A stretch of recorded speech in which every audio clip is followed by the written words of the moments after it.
Is Paramount on the hunt for a massive merger with Warner Bros. Discovery?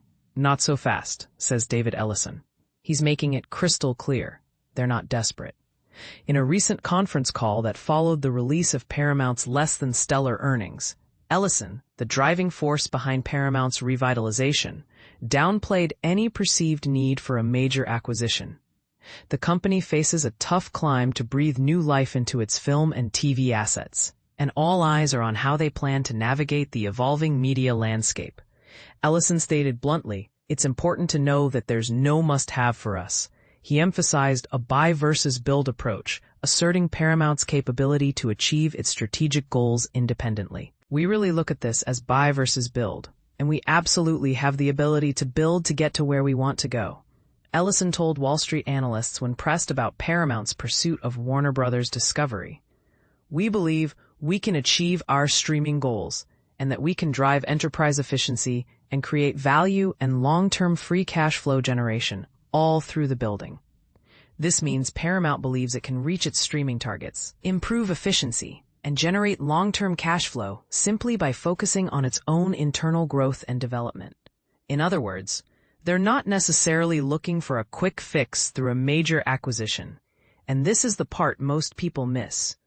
Ellison also stressed a disciplined approach to any potential mergers or acquisitions, M&A.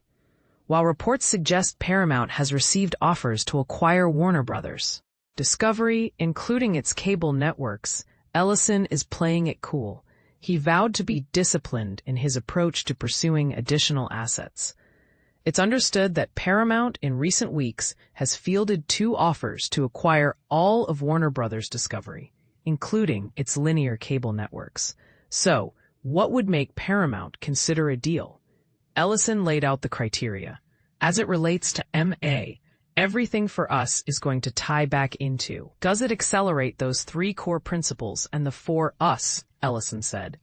"We're fortunate that we have the balance sheet to be able to be opportunistic when we think that M&A will accelerate our goals, but we're also long-term disciplined owner-operators.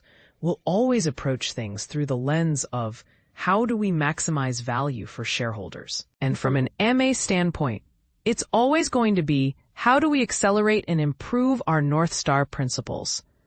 Any potential deal must demonstrably accelerate Paramount's core strategic priorities and maximize shareholder value. They have the financial resources to be opportunistic, but they won't jump at just anything." Ellison reiterated his focus on investment, innovation, and the ongoing restructuring efforts. As a sign of this restructuring, Paramount's financial release reveals a planned $500 million charge in Q4 for restructuring costs, highlighting the company's commitment to streamlining its operations. This charge represents a significant investment in reshaping the company for the future. But here's where it gets controversial. Ellison has consistently emphasized the importance of upgrading Paramount's technological infrastructure ever since the sale agreement with Shari Redstone. He reiterated that on the call, casting it in urgent terms. He knows the tech world well as the son of Oracle co-founder Larry Ellison. He sees tech as crucial in media. "Our goal is to accelerate innovation by making technology the core competency of our company. Competitors from Silicon Valley have quickly expanded into media and broader forms of entertainment. And if we want to remain competitive long-term, we must strengthen our technology to do what it takes to position ourselves as the industry's most technologically capable media company," Ellison vowed. "Again, I want to stress that technology at Paramount is not and never will be a replacement for human creativity. Rather, it serves as a powerful multiplier, enhancing performance, elevating the consumer experience, and equipping our creative teams with the tools that will enable them to tell even better stories more efficiently and effectively. This isn't about replacing human creativity, but rather empowering it with cutting-edge tools. Is this a realistic goal, though?